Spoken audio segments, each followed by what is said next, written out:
Hello, once again, guys. Good evening to another segment. Today we're gonna talk about the race of the Premier League top four or top five, I should say, because now England has secured the fifth position in the Champions League. So now England represent five teams from for the Champions League, and it could be more.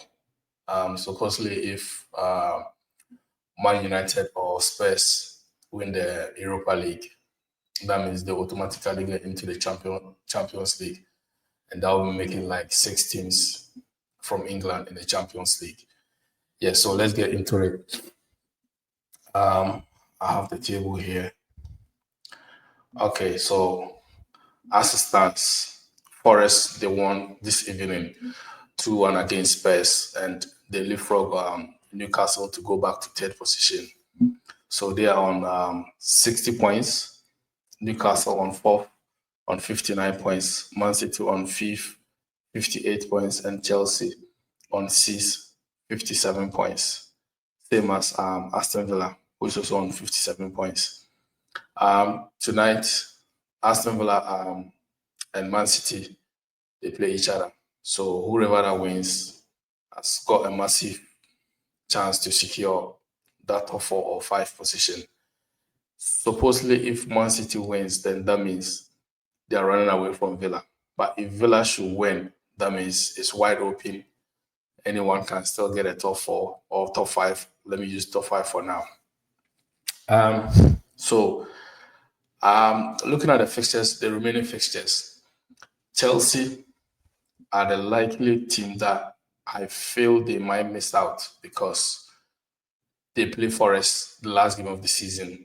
So supposedly, if Forest are still looking to secure, that will be a game, knowing that it's a 6 pointer. If they win, they get Champions League into next season.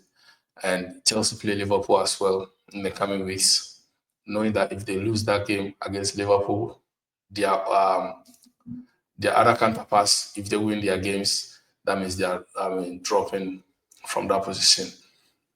And then we've got Spurs. Spurs, they are not in the race. So we are not going to talk about them.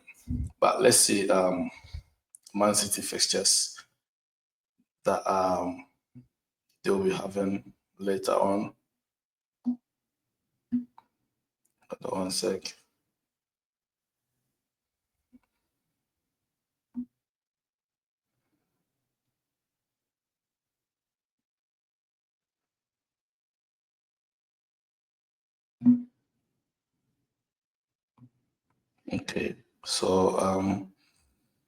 Okay, so Man City have got Villa.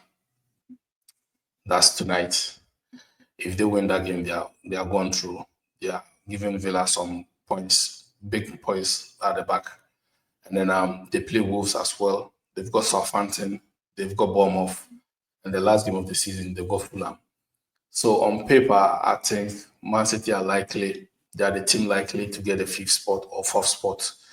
Yeah. So let's go to Forest and see what Forest has got for us in their last five games. Okay.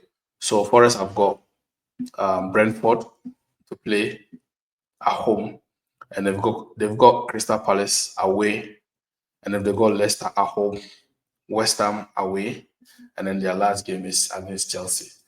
Um, I would say the winnable ones on this is like I see them beating Brentford, Palace, Leicester, West Ham. Chelsea one is a tricky one because you don't know what kind of Chelsea that will turn up. And Chelsea might shock you that the match that you expect them to lose, they will win it. They are just like the British weather. Whenever you expect them to do something, they go the other way. Let's go to the other counterparts. Let's see Villa. Who Villa has got? Okay, Villa has got Man City. So they go Fulham at home. They go Bournemouth away. They go Spurs at home, and they go Man United away. Last game of the season, they're playing United. So Villa, they are a bit. They have a mountain to climb. So let's get to Newcastle and see what Newcastle has got for us. To me, I'd prefer them to be in the top five. Because, yeah, so in the weekend, they've got Ipswich at home, they've got Brighton away, they've got Chelsea at home on the 11th of May, and they've got Arsenal. Oh, wow. They've got Arsenal 18th of May away at the Emirates. And then their last game, they play at home to Everton. Damn. This one, I would say the winnable ones for Newcastle should be the Ipswich, Brighton, and then maybe Chelsea. But the Arsenal, I don't see them winning at the Emirates again, because they've already beaten Arsenal at the Emirates in the Carabao Cup prior to their road to the final, where they beat Liverpool in the final. Yeah, so and their last game is Everton. Everton right now, I don't know what they are playing for, but they are playing for pride, auditioning to show that they deserve to be where they are. Yeah. So it's going to be a tricky one. So guys, let me know in the comment section what you think about the teams, how they are doing, and what team that you think should make the top 4 or top 5. As it stands, Liverpool has secured Champions League football for next season, and Arsenal is on the road to do that if they win this weekend. If they win on Wednesday against Palace, and mind you, Liverpool could win the league on Wednesday without playing football, because if Arsenal drop points against Palace on Wednesday, then Liverpool win the league before they play Spurs on Sunday.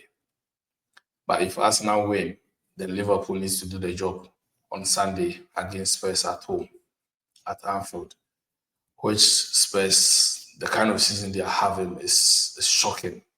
I mean, they just lost their 18th game of the season. Damn.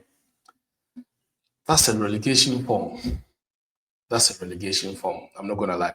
If it's any other season, losing 18 games in the season, you should be going down. You should be going down. I don't know. I don't know how big that they feel they are, but they should be going down. Because if you check the league table, each team plays home 19 games, 19 away games, right? So 19 home games, 19 away games. And imagine losing 18 of that. And the remain, let's just assume that you've lost half of it, 19. Let's put it that way. You've lost 19.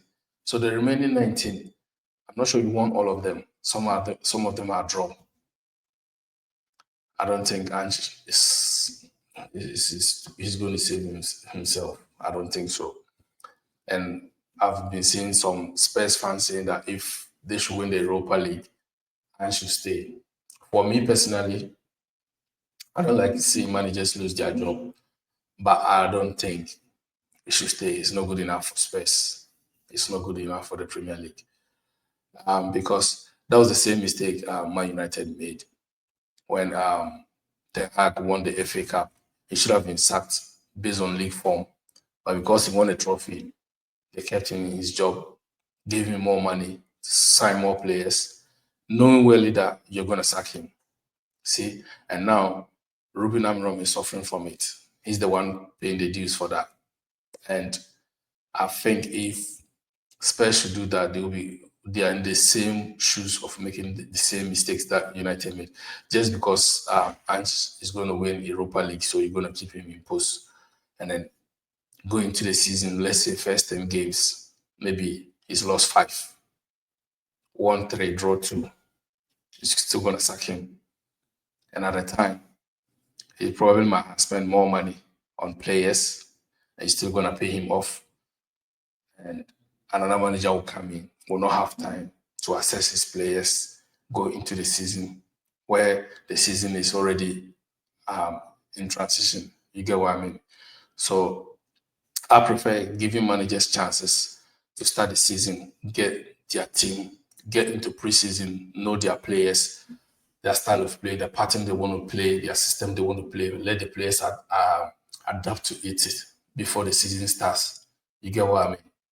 I know that sometimes a team or a manager might start okay and then get into the middle, get stuck, and then they'll be struggling and then he gets stuck. That's different one from this. And for Ange, I don't understand the frustration from Spurs fans that he's had some injuries. I get that. But those players that they were injured, they are back. So what is the problem now? And I don't like the fact that he's been fighting the media all the time. If it's not the fans, his own fans, then it's the media. I mean, you can't do that. This media, that's their space. I mean, the moment you want to get into that space, you're giving them headlines, and that's what they want. So why not stick to your job, do your job, let your team set up a good team, let them give out a good performances, and you're true. The media will get off your back. You get what I mean? So yeah, so guys, as it stands, Spurs and Man United, they are also fighting down there. I don't know what sort of position that they are fighting, what they are playing for, but it's oh wow, right now Spurs is on 16th, and Man United is on 14th. So Wolves stand in between them. Wow, interesting. So I don't know what they're playing for, but should these two teams go into the final, man, it's gonna be war. It's gonna be war because their fans know that this team and this final Europa League, if their team should win it, they're straight into Champions League. No two ways about that. And I can't wait to see it. Uh, for me, I don't like United. I don't like United. I hate them as a Liverpool fan.